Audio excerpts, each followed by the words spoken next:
Alors, nous sommes dans la série de Daniel. Nous sommes rendus à Daniel chapitre 9. Et normalement, j'arrive à faire un message par chapitre, mais là, c'était pas possible. Donc, on va avoir deux messages. La raison, c'est que Daniel 9, la partie de la vision apocalyptique est le centre de l'ensemble du système apocalyptique de la Bible. Donc, si on ne comprend pas, il y a seulement 7 versets et en fait 2 versets cruciaux qui gouvernent l'ensemble de toutes les prophéties bibliques. Alors, ça vaut la peine de prendre du temps pour comprendre ces 2 versets-là.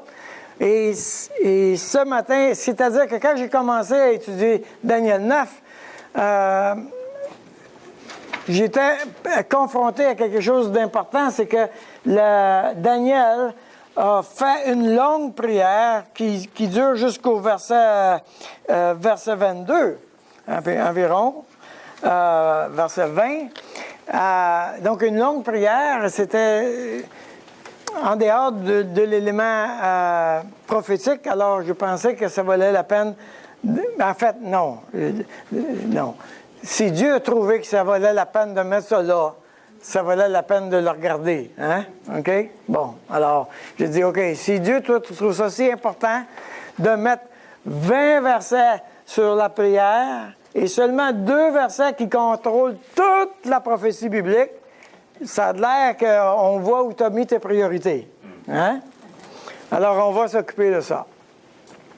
Alors, il faut comprendre un petit peu qu'est-ce qui se passe avec, premièrement, dans le contexte de Daniel, c'est que nous sommes dans la situation où Israël n'est plus chez eux. Ils ont été sortis en exil, plusieurs sont esclaves. Le pays a été vidé. Maintenant, ce sont des gens qui avaient reçu la promesse de Dieu d'avoir un pays où coule le lait et le miel, et voilà qu'ils ont perdu leur pays. Autrement dit, Seigneur, voici ce qui se passe. Tu nous as fait des promesses, tu nous as visités un jour, nous t'avons connu, et là, il semble qu'il n'y a rien qui se passe comme on pensait. Et quelquefois, dans nos vies personnelles, dans nos vies chrétiennes, tout à coup, il y a des changements majeurs qui surviennent, qui nous plongent dans le découragement, qui nous plongent dans les questionnements, qu'est-ce qui va arriver ou qu'est-ce qui arrive, et qui nous demandent de faire des pas spirituels. Alors, évidemment, la question, ça va être comment on va sortir du découragement. Dans la souffrance et la présence du mal, Dieu nous donne l'occasion de s'examiner. Et c'est la raison pourquoi Dieu a envoyé Israël en exil. C'est parce qu'ils ont dit, je vous parle, je vous parle, je vous parle. Vous n'écoutez pas. Je vous envoie en exil pour que vous preniez le temps d'examiner votre vie personnelle. Je ne veux pas dire, et il faut faire attention, je ne veux pas dire que toutes les fois que tu souffres, c'est à cause d'un péché dans ta vie ou quelque chose comme ça. Le problème du mal est plus complexe que ça. Mais, dans cette situation-là, c'est de ça qu'on parle. Autrement dit, je souffre dans ma vie, il y a du mal, je suis confronté à des gens qui me font du mal ou je vis dans la présence de situations injustes. Et voilà que Dieu me demande de m'examiner. Il y a quelque chose que je dois aller visiter dans ma vie personnelle. Alors, maintenant, au verset 23, c'est vrai, ça m'a frappé. Il dit, lorsque tu as commencé à prier, au verset 23 dans le chapitre 9, lorsque tu as commencé à prier, la parole est sortie. Wow! Tout un verset, n'est-ce pas? Lorsque tu as commencé à prier, la parole est sortie. Et la prière fait bouger le ciel. Ça fait bouger le ciel. Ça fait pas bouger toujours dans le sens qu'on pensait. OK? Mais toujours, ça fait bouger le ciel. Et quelquefois, il y a des délais, mais c'est pas parce que il n'y a pas de réponse ou c'est pas parce que le ciel n'a pas bougé, mais parce que ma prière reste à l'intérieur d'un plan divin, un plan plus grand que nous. Mais la parole est sortie au moment où Daniel a prié. C'est vraiment fascinant. Alors, Daniel 9, je l'ai divisé en 4 grands éléments. Le gémissement, la confession, la pétition et la vision. Je ne sais pas jusqu'où on verra pas tout aujourd'hui. OK? On va regarder une partie. Mais c'est un peu comme ça qu'il est divisé Daniel chapitre 9. On va prendre le temps de visiter autant que possible la parole de Dieu à ce niveau-là. Daniel chapitre 9.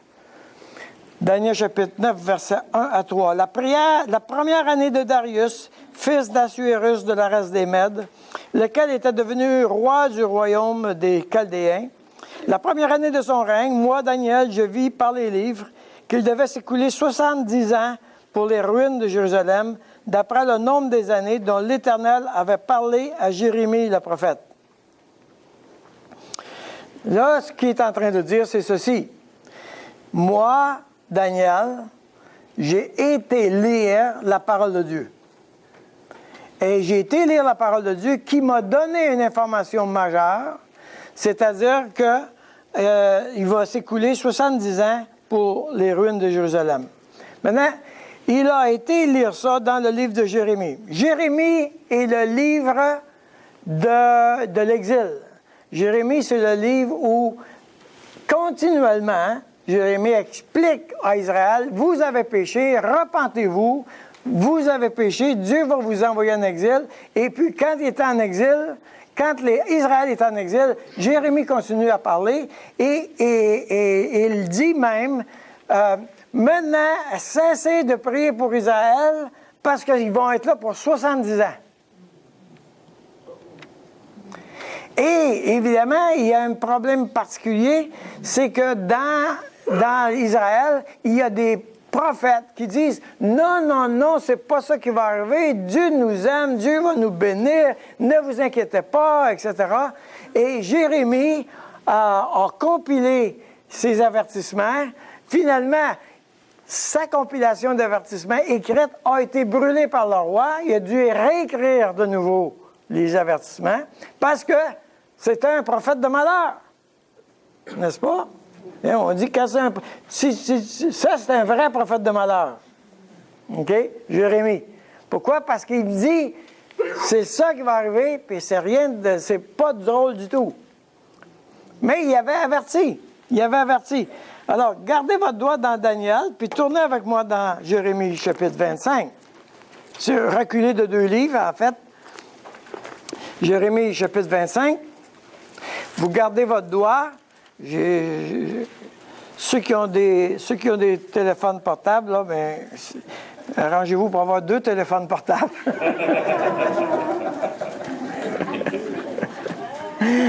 Jérémie 25, verset 1. La parole fut adressée à Jérémie sur tout le peuple de Juda, la 4e année de Joachim, fils de Josias, roi de Juda. C'était la première année de Nebuchadnezzar, roi de Babylone.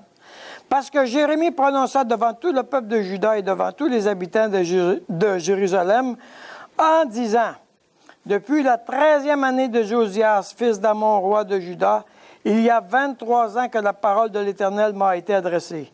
Je vous ai parlé dès le matin, et vous n'avez pas écouté. L'Éternel vous a envoyé tous ses serviteurs, les prophètes.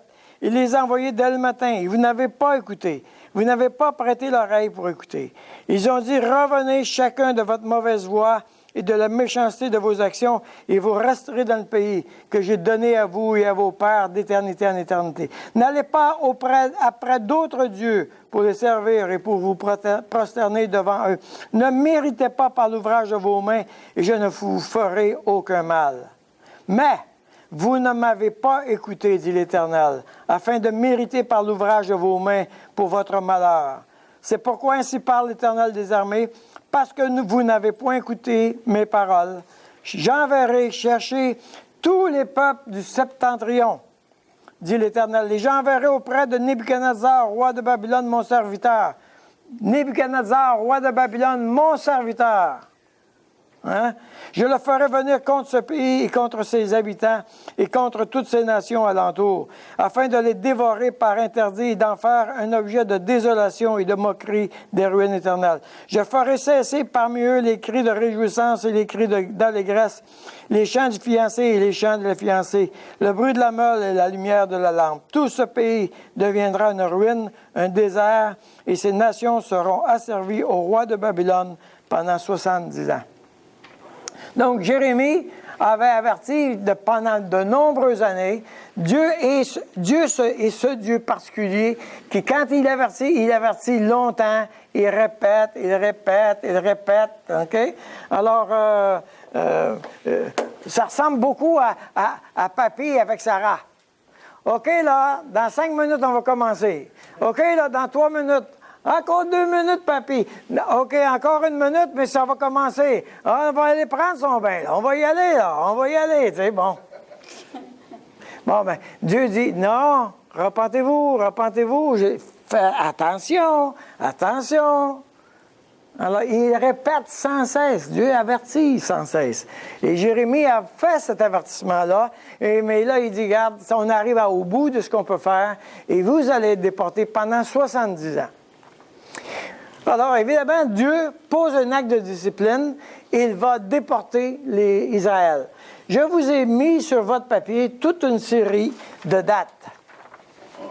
Maintenant, c'est particulier. C'est intéressant de suivre les textes de la Bible dans l'ordre chronologique. Autrement dit, on se promène de Daniel à Jérémie, d'un chapitre à l'autre, mais on suit l'histoire, si vous voulez. Alors, si vous voyez, Daniel, en 604, a été emmené captif. Voyez-vous? Alors, il est un des premiers à être emmené captif dans Daniel 1. Il est là, il va... Parce que Nebuchadnezzar, ce qu'il a fait, il a pris tous les gens de métier, tous les professionnels, il a vidé le pays des professionnels. Il a gardé le peuple là, il a amené l'expertise, il l'a amené à Babylone. Et Daniel fait partie de ceux-là. Et Daniel a été, et probablement qu'il était de descendance royale, quelque chose comme ça, qui fait que finalement, il se retrouve au service du roi. Maintenant, dans Jérémie, chapitre 7, il dit, ne priez pas pour Israël. Ne priez pas pour Israël. Ils vont être là pour 70 ans. Ça ne changerait pas d'idée. Quand même tu prierais, je ne changerai pas d'idée. Et il va dire dans le chapitre 7, encore, on doit prier pour vous, pour ceux qui sont en exil, et vous allez prier, et dans le 9, on va le voir aussi tout à l'heure, vous allez prier pour vos envahisseurs. Vous allez prier pour la ville. Vous allez prier pour les rois païens. C'est parce que c'est par eux que vous allez recevoir le bien-être. Alors, priez pour eux. OK? Et il est probable que Daniel était en train de lire Jérémie 29 quand nous sommes dans Daniel 9, quand il dit il a lu Jérémie, dans Daniel, il a lu le prophète Jérémie, Daniel 9, verset 2, mais il était en train de lire Jérémie 29, OK?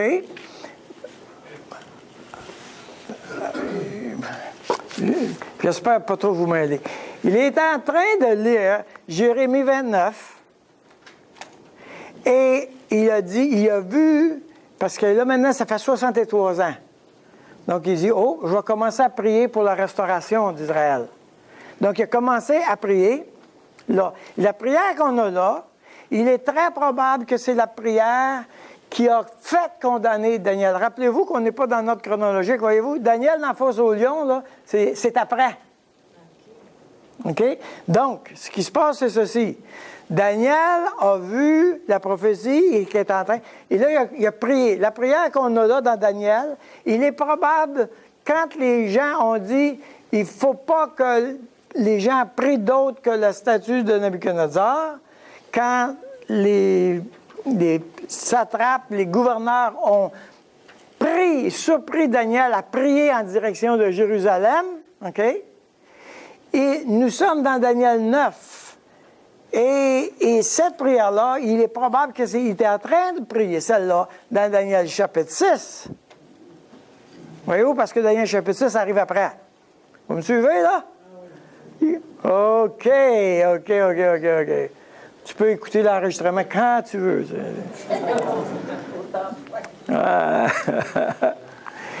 OK. Alors, on va la lire, Jérémie 29. Tournez avec moi dans Jérémie 29.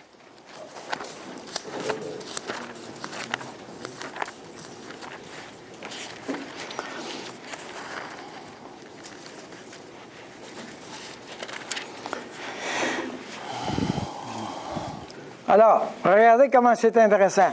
Il dit, voici le contenu de la lettre que Jérémie le prophète envoya de Jérusalem au reste des anciens en captivité, aux sacrificateurs, aux prophètes et à tout le peuple que Nebuchadnezzar avait emmené captif de Jérusalem à Babylone. Qu'est-ce qu'il a fait là?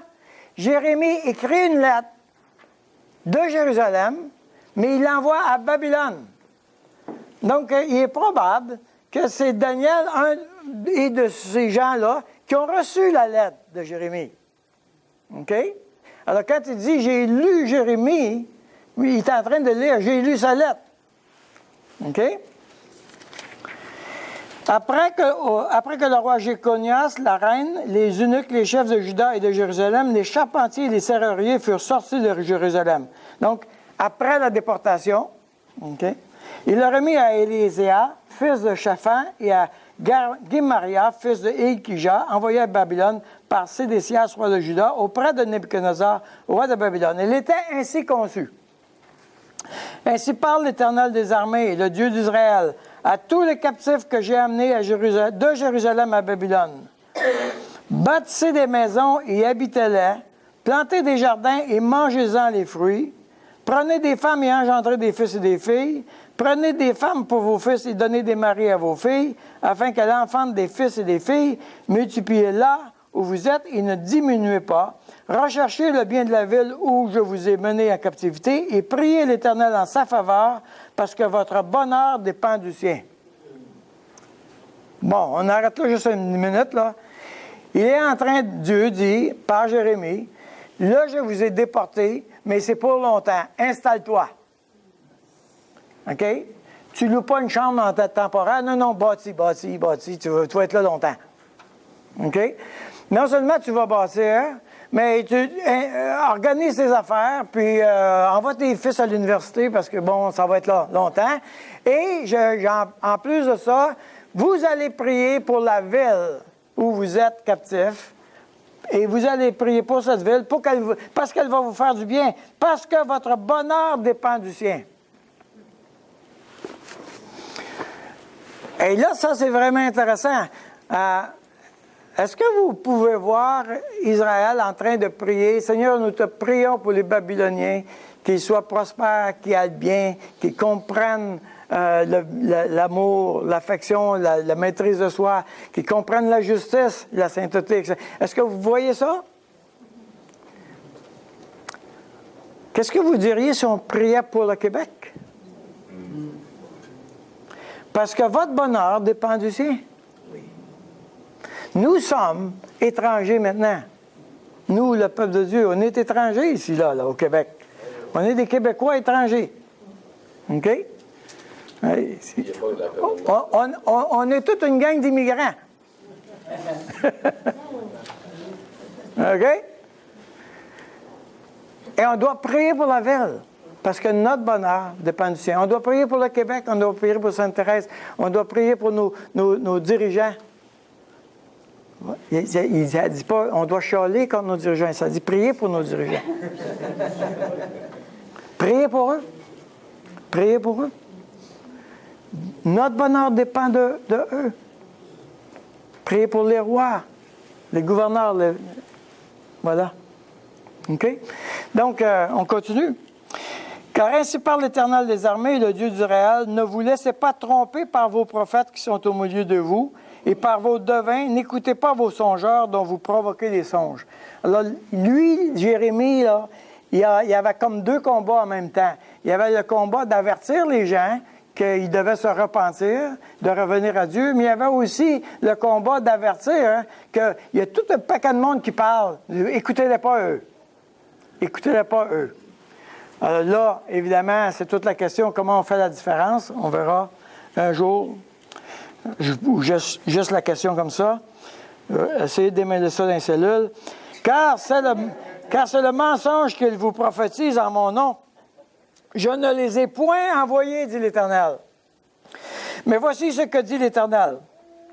Dès que 70 ans seront écoulés pour Babylone, je me souviendrai de vous et j'accomplirai à votre égard ma bonne parole en vous ramenant dans ce lieu. C'est ça que Daniel est en train de lire. Lui a reçu la lettre de Jérémie à Babylone. C'est ça qu'il est en train de lire au Daniel chapitre 9, versets 1 à 3. OK?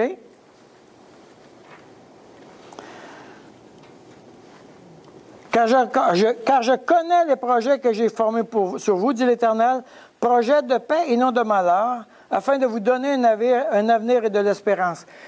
Alors, même dans la discipline, même dans les actions de Dieu qui posent des actions de jugement parce qu'on a péché, néanmoins, Dieu a l'intention d'avoir des projets de bonheur et de paix pour moi. Donc, ne lis pas mal le fait que tu vis des choses difficiles parce qu'elle s'en va dans la direction de l'intention de Dieu, de projet de paix et de bonheur. OK? À quel verset je suis rendu, moi, là? 12. Vous m'invoquerez et vous partirez. Vous me prierez et je vous exaucerai. Vous me chercherez et vous me trouverez. Si vous me cherchez de tout votre cœur. Je me laisserai trouver par vous, dit l'Éternel, et je ramènerai vos captifs. Je vous rassemblerai de toutes les nations et de tous les lieux où je vous ai chassés, dit l'Éternel, et je vous ramènerai dans le lieu où je vous ai fait aller en captivité. Et là, il fait encore un autre avertissement. Cependant, vous dites, Dieu nous a suscité des prophètes à Babylone. Ils veulent vraiment pas l'écouter, Jérémie. Hein? Mais Jérémie, il dit, regarde, c'est ça qui va se passer. C'est ça qui va se passer pendant 70 ans. Mais il donne quand même l'information que Dieu veut construire avec Israël. Alors, c'est intéressant de lire, et je vous ai mis dans votre feuille toute une série de chapitres des psaumes qui sont liés avec l'exil. On va aller dans le psaume chapitre 37, psaume 37, 137, psaume 137. Quand on lit les psaumes dans le contexte historique, c'est intéressant de voir qu'est-ce qui est dit. Psaume 137. Est-ce que vous pouvez voir des gens découragés? Est-ce que vous pouvez les voir? On n'est pas chez nous. C'est pas notre langue. C'est pas notre culture. Nous, on ne veut pas être là. On ne veut pas vivre qu'est-ce qu'on vit là. Il y a un découragement là. Je ne veux pas vivre ce que je vis là. Psaume 137. Sur les bords des fleuves de Babylone, nous étions assis et nous pleurions en nous souvenant de Sion. Au sol de la contrée, nous avions suspendu nos harpes. Là, nos vainqueurs nous demandaient des chants et nos oppresseurs de la joie. Chantez-nous quelques-uns des cantiques de Sion. Comment chanterions-nous les cantiques de l'Éternel sur une terre étrangère? Si je t'oublie, Jérusalem, que ma droite m'oublie, que ma langue s'attache à mon palais. Si je ne me souviens de toi, si je ne fais de Jérusalem le principal sujet de ma joie. Éternel, souviens-toi des enfants d'Édom. Oui, dans la journée de Jérusalem disait rasez, rasez. Qui, dans la journée de Jérusalem, disait rasez, rasez jusqu'à ses fondements? Fille de Babylone l'a dévastée. Heureux qui te rend l'appareil, le mal que tu nous as fait. Heureux qui saisit tes enfants et les écrase sur le roc. C'est assez violent, merci.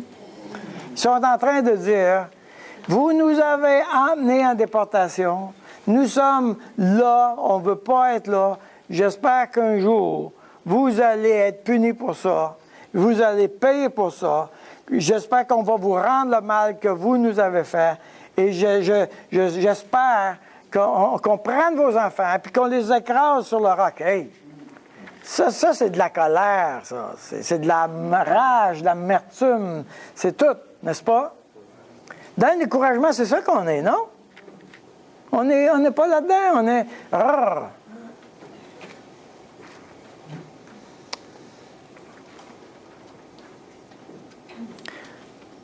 Ils sont dans le fond du baril, là. Ça va pas.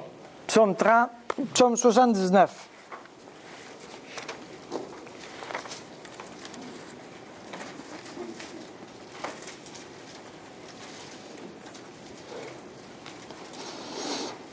Ô Dieu, les nations ont envahi ton héritage, elles ont profané ton Saint-Temple, elles ont fait de Jérusalem un monceau de pierre, elles ont livré les cadavres de tes serviteurs en pâture aux oiseaux du ciel, la chair de tes fidèles aux bêtes de la terre. Elles ont versé le sang comme de l'eau tout autour de Jérusalem. Il n'y a eu personne pour les enterrer.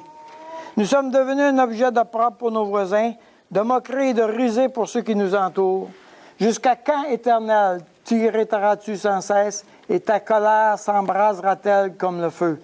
Répands ta fureur sur les nations qui ne te connaissent pas et sur le royaume qui n'invoque pas ton nom, car on a dévoré Jacob et ravagé sa demeure.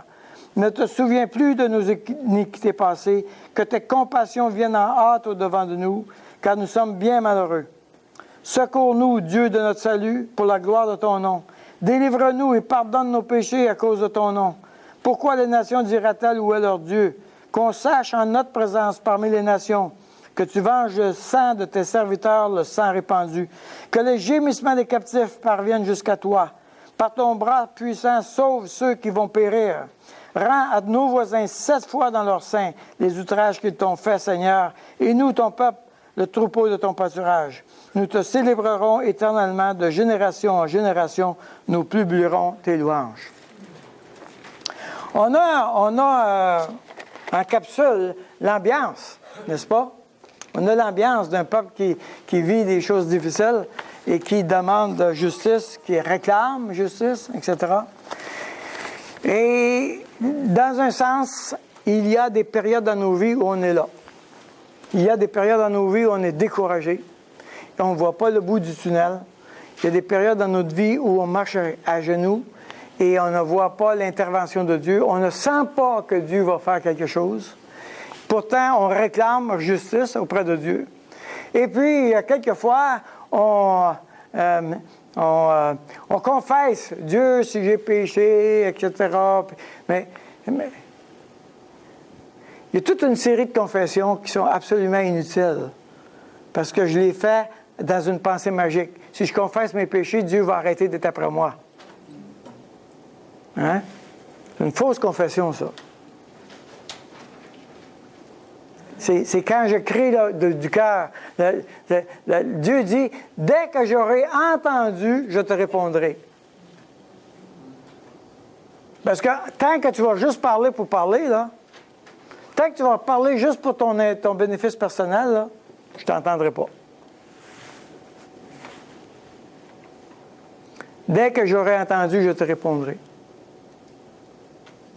Et la confession demande tout un processus intérieur que nous allons examiner, où on ne peut pas juste dire des paroles, et on ne peut pas penser d'une manière mécanique. Hein? Quelqu'un me demandait cette semaine, comment on accepte Dieu? Dis-moi la formule. Ouais. Donne-moi la formule. Moi, je veux faire ça, moi. Donne-moi la formule. Qu'est-ce que j'ai répondu, vous pensez? Rien. Rien. Je veux que tu t'attendes et tu explores. Dieu me dit qu'il veut que je t'attende et que j'explore. Si tu me demandes une formule magique, je ne te la donnerai pas, c'est sûr. Parce qu'il n'y en a pas, premièrement. Et deuxièmement, je ne veux pas jouer ton jeu. Donc, il y a un gémissement et Et au verset 3, c'est « Je tournai ma face vers le Seigneur afin de recourir à la prière et aux supplications, en jeûnant et en prenant le sac et la cendre. » Donc, il a lu Jérémie et il est en contact avec ce que Dieu reproche au peuple d'Israël. Maintenant, c'est vraiment fascinant. Daniel s'identifie totalement avec le peuple d'Israël, totalement. Il s'identifie avec leurs péchés. Il confesse leurs péchés comme si c'était les siens. Mais savez-vous quoi? Daniel est un des seuls personnages dans la Bible où on ne trouve aucun péché. Abraham, Moïse, Job, n'importe quel personnage biblique, on nomme un péché. Mais pas Daniel. Bon, je comprends, Daniel.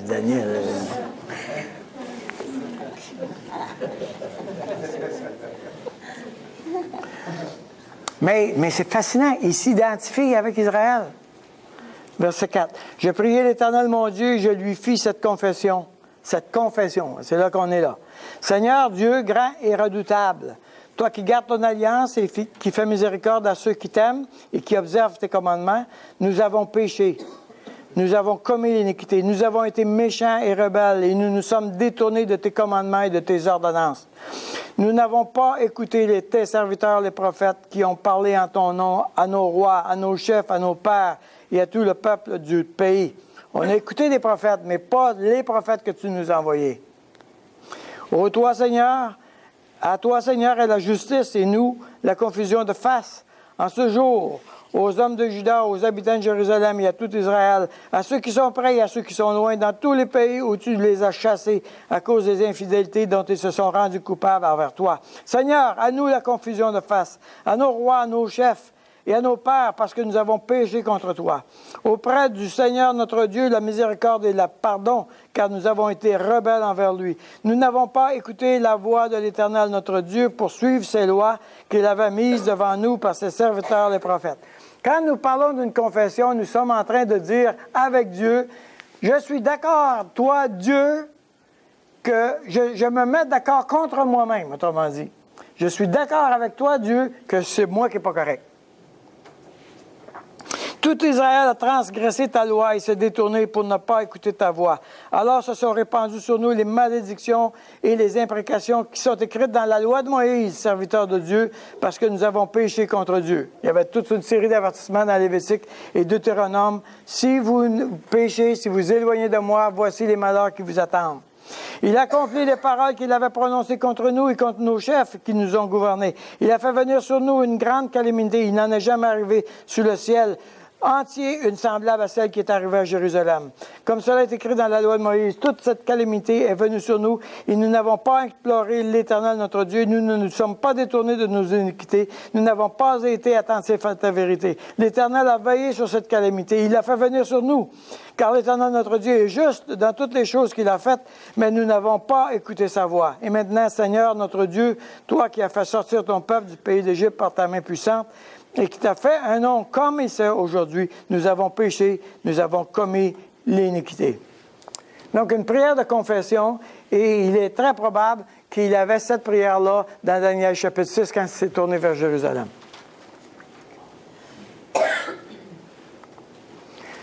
Alors, on arrive à la confession.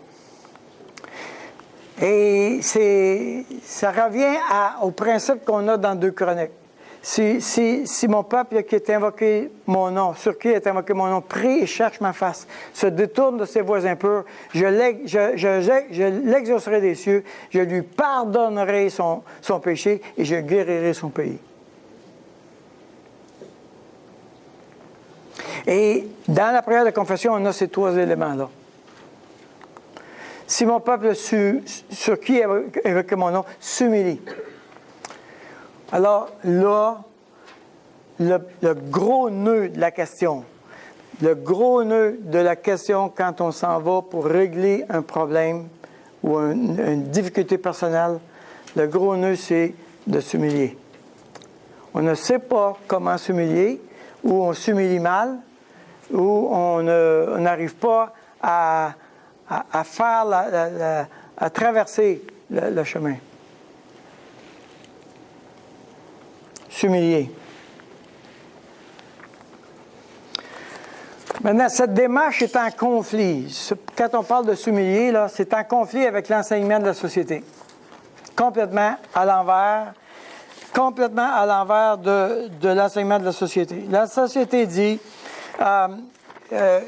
tu as le pouvoir pour changer les choses. Tu peux prendre le contrôle de ta vie et avoir le succès. N'est-ce pas? C'est un peu l'idée. Si on parle aux spécialistes, ils vont dire non, c'est pas comme ça. Mais le message qu'on a dans les médias et dans la société, c'est tu as ce qui est nécessaire pour avoir le pouvoir. Tu as tout ce qu'il y a en toi pour prendre le contrôle de ta vie et d'aller vers le succès. Maintenant, ce qu'on est en train de dire, c'est que nous avons la pleine responsabilité de ce qui nous arrive. Attention, il y a une différence entre avoir la pleine responsabilité et la responsabilisation. C'est pas vrai qu'on a la pleine responsabilité de tout ce qui nous arrive. C'est pas vrai, ça. On n'est pas responsable de tout. OK? Mais on doit se responsabiliser, c'est-à-dire de prendre la responsabilité qui nous appartient. OK? J'ai fait une dépression à cause de ça. Pourquoi? Parce que j'étais pasteur et on me disait tous les problèmes dans l'Église sont causés par le pasteur. Et si le pasteur a les compétences, la capacité de faire les choses correctement, il va emmener ses leaders avec lui, il va motiver ses troupes, il va orienter l'Église, et puis, donc, n'importe quel problème dans l'Église, c'est de la faute du pasteur.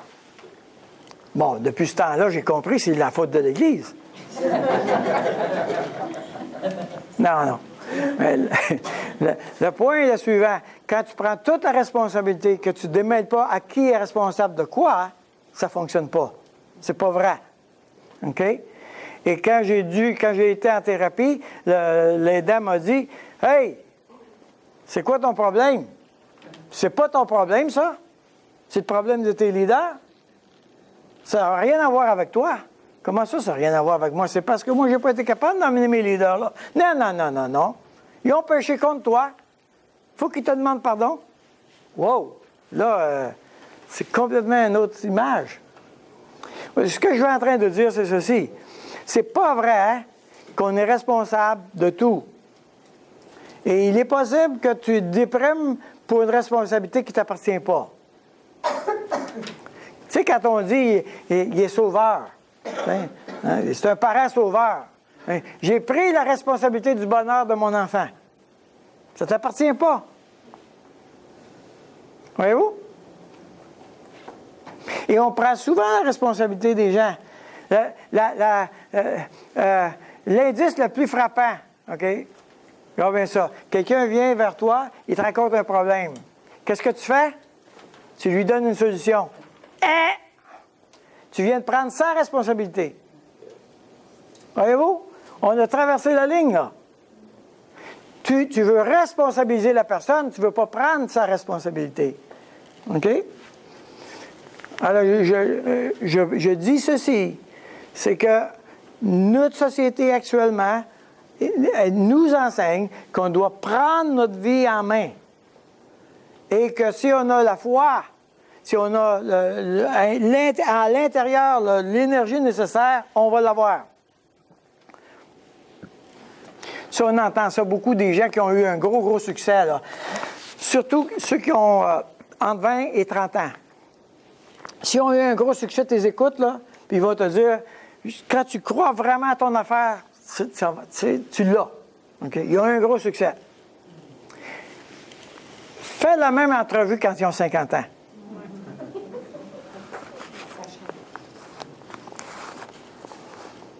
C'est où ton énergie intérieure que tu avais? Et puis là, ça ne marche pas, là. Cette démarche met en lumière le conflit spirituel. Alors là, on est en Genèse chapitre 3. Si je veux m'humilier, je dois admettre que j'ai décidé de prendre ma vie en main. Je vais faire les choses à ma manière. Adam et Ève ont vu que l'arbre était agréable à la vue, bon à manger, précieux pour ouvrir l'intelligence. Qu'est-ce qu'ils ont fait? Ils ont dit, ouais, nous autres, on va faire ça. Je prends dans ma vie la responsabilité de faire les choses à ma manière. Et ce que Dieu dit, c'est, OK, si tu veux les faire à ta manière, bien, tu vas les faire sans moi. Et s'humilier demande que j'arrive à la place où je confesse, Dieu, j'ai voulu faire les choses à ma manière. Dieu, j'ai voulu répondre à mon besoin à ma manière. OK? Cette démarche est contre-intuitive. Quand on dit contre-intuitive, en fait, pour moi, je trouve que le monde spirituel est totalement contre-intuitif. C'est-à-dire que, intuitivement, là, si tu veux t'enrichir, il faut que tu possèdes plus. Me semble. Me semble que si tu veux être plus riche, il faut que tu gagnes plus d'argent. Ça, c'est intuitif. On va dire que c'est le bon sens. Ce qui est contre-intuitif, c'est Dieu dit, si tu veux être riche, donne. Ça, c'est contre-intuitif. Vraiment, je n'aurais pas arrivé à cette conclusion-là tout seul. Puis même quand tu me le dis, j'ai de la misère à croire ça. On se pratique-tu aujourd'hui?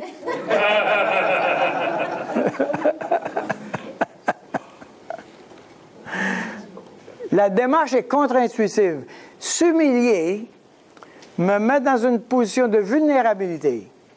S'humilier me demande d'être authentique partout. Quelqu'un me voit comme je suis. C'est grave. C'est dangereux. Hey, c'est vraiment contre-intuitif. Tu ne fais pas ça dans la vie. N'est-ce pas?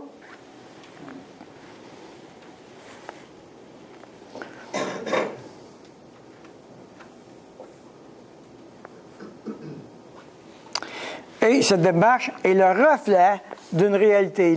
Excusez pour la... C'est écrit, cette démarche est le reflet d'une réalité. OK? Parce que c'est pas vrai qu'on est puissant. Le fermier, là, il est pris avec la température. Si ça tourne mal, là, il n'aura pas sa récolte. C'est pas vrai qu'il y a pleine puissance dans la vie. C'est pas vrai, ça. L'homme d'affaires, il ne sait pas quand est-ce que les marchés vont virer de bord. Le malade, il n'a pas choisi d'avoir le cancer. Les catastrophes naturelles, les tremblements de terre, ceux qui ont été enterrés vivants, la vie fait une démonstration que en général, on n'a pas de puissance et on n'a pas de contrôle. Yvon Deschamps, il disait, l'homme n'est pas libre. Il est juste libre. On n'a presque pas de contrôle. Presque pas. Presque rien. Il ne faut pas penser. Alors, c'est une décrète fumée. Alors, de s'humilier, cette idée que je constate où je suis réellement. Il fait un constat. Maintenant, il n'y a personne qui va dire, moi, je ne suis pas humble. On est tous humbles, hein? Vous êtes d'accord?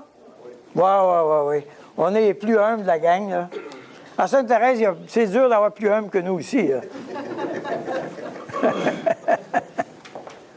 Daniel le meilleur. Oui, évidemment. Est-ce qu'il y a des indicateurs que je ne suis pas dans l'humilité? Est-ce qu'il y a des indicateurs? Bien, premièrement, il y a des sentiments forts.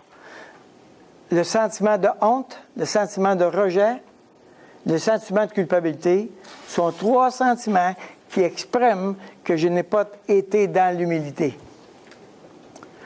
Je justifie mes façons de faire. J'ai toujours une explication pourquoi ça n'a pas marché. C'est pas ma faute, c'est toujours la faute de quelqu'un. Tout le temps, tout le temps, tout le temps. Je justifie mes façons de faire. Je peux t'expliquer pourquoi ça n'a pas marché et tu vas comprendre que non, c'est pas de ma faute.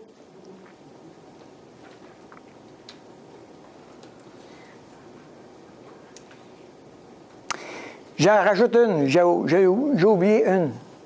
Je vais l'écrire. On va l'écrire plus tard. On la rajoutera. Je parle constamment de moi.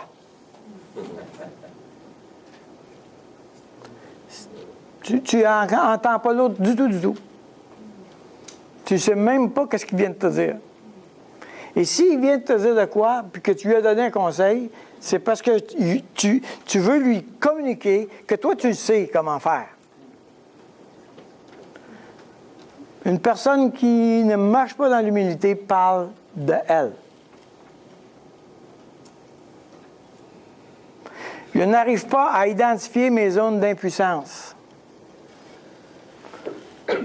Il y a des affaires qui ne fonctionnent pas dans ma vie. Je n'arrive pas à les identifier. Dans le fond, c'est pas tellement que je n'arrive pas à les identifier comme j'admets pas que c'est une impuissance. Non, j'ai le contrôle. Hein? Je ne suis pas honnête.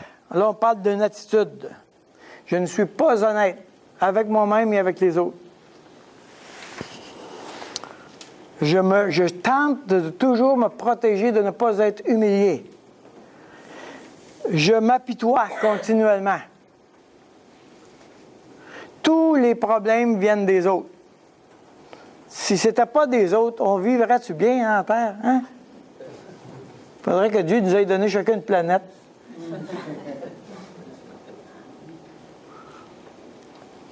L'inquiétude, la rancœur, l'amertume, la fuite, je me cache. Il y a une série de choses que les gens ne savent pas de moi. J'ai mon jardin secret. Je me cache. Je dissimule mes actions coupables. Je n'arrive pas, quand je dis je me cache, je n'arrive pas à établir mes limites. Je ne me connais pas suffisamment pour dire oui ou non. Je n'arrive pas à mettre mes limites. Je recherche la solitude. Ma vie est vide. Enfin, différents indicateurs. Peut-être que vous allez en trouver d'autres. Mais le point, c'est que Dieu dit, si mon peuple s'humilie, le fils prodigue dans Luc chapitre 15, il était en train de manger, il aurait voulu manger des carouges avec les pourceaux. La Bible a dit, étant revenu en lui-même. Okay? Il y a ce travail de revenir en moi-même puis me dire, voici ce qui se passe avec moi-même. C'est pas les autres, là, c'est moi. C'est moi. Et de s'humilier, c'est d'être capable d'être authentique, peut-être au début, pas avec tout le monde, là, mais avec quelqu'un avec qui tu es assez sécure pour dire, voici ce qui se passe vraiment. Ma vie, là, c'est comme ça. La réalité, c'est comme ça. Ça, c'est un acte, une action d'humilité. Où j'ai plus de jardin secret.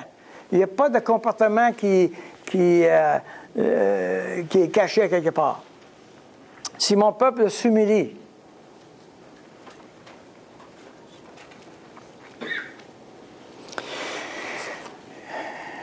s'il prie et cherche ma face. Alors, ça, c'est le processus d'apprendre de Dieu. Daniel a été dans les livres bibliques. Il a lu dans les livres. Il a lu de qu'est-ce que Dieu dit, qui est Dieu, comment Dieu fonctionne. Quand je parle de chercher sa face, c'est pas de voir une face. La Bible dit l'expression, la face, est une expression qui exprime la personnalité. OK? Par exemple, quelqu'un qui a honte, qu'est-ce qu'il fait? Il fait ça. Pareil comme s'il avait tout caché son corps. OK? Je cache ma face. OK? Je cherche ta face. Je regarde dans tes yeux pour voir l'approbation que j'ai. Est-ce que je suis approuvé ou non? Les enfants passent leur temps à nous regarder les yeux. Tout le temps, tout le temps. OK? Je suis correct ou pas correct? Même les chiens. Hein? Ceux qui ont des chiens, là, ils savent. Oups, ils s'en vont. OK? Ils savent. J'apprends de Dieu. Ça veut dire que je plonge ma pensée, mon cœur dans la parole de Dieu. Et je vais. Il se détourne de ses voies impures, la repentance. Et on est dans Redites-moi l'histoire, hein? On est vraiment dans Redites-moi l'histoire. Ce qu'on a dit avant même ta conversion, on le dit maintenant. Encore. Repentance. On est en permanence là-dedans. Ça, c'est la vie chrétienne. On est en permanence là-dedans. Et j'aime la figure. Moi, j'avais confiance en moi, je faisais j'avais des besoins et je les résolvais à ma manière. Je me déclare. C'est pas la bonne manière, c'est pas la manière de Dieu. Je fais demi-tour, je décide de mettre ma confiance dans ce que Dieu dit. Je la comprends pas, je sais pas comment ça marche, mais ça va être ça que je vais faire. Quand nous évangélisons, on doit toujours aller là. C'est quoi tes besoins, puis comment tu les rencontres. C'est quoi tes besoins et comment tu les rencontres. Et la manière dont la personne est décrite comment elle rencontre ses besoins nous indique où elle est et à quoi elle doit se repentir. Voici ta manière, voici la manière de Dieu. Voyez-vous? Alors, si on n'est pas en train de nommer le besoin de la personne et des croyants, c'est la même chose. Si je ne suis pas en train de nommer le besoin et la manière dont cette personne-là, le croyant, est en train de le faire, bien, on ne peut pas aller vers la repentance. Il faut l'explorer et l'exposer. OK? Et ça demande l'humilité. Ça demande l'humilité.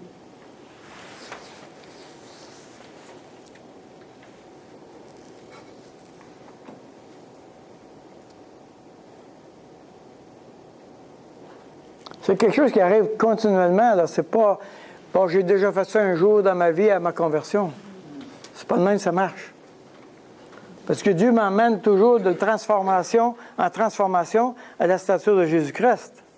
Alors, Daniel est en train de confesser un péché qui ne lui appartient pas d'une manière. Mais il s'associe à la collectivité. Il s'associe avec son peuple. Et il dit, nous, comme peuple, ça ne va pas notre affaire.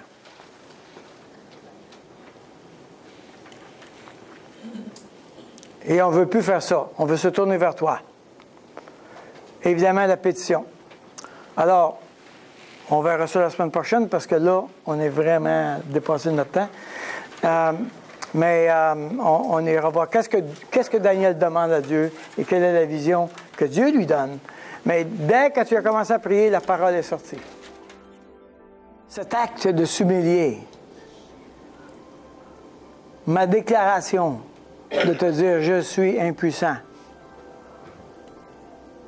et ce que je fais n'est pas sous mon contrôle. Ce que je fais, je ne veux pas le faire, mais je le fais quand même. Alors, Seigneur, me voici. Me voici.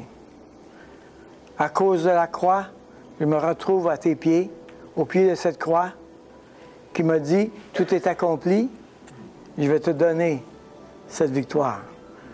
Nous te remercions, Seigneur, de cette espérance que nous avons en toi. Amen. Bonne semaine, que le Seigneur vous garde.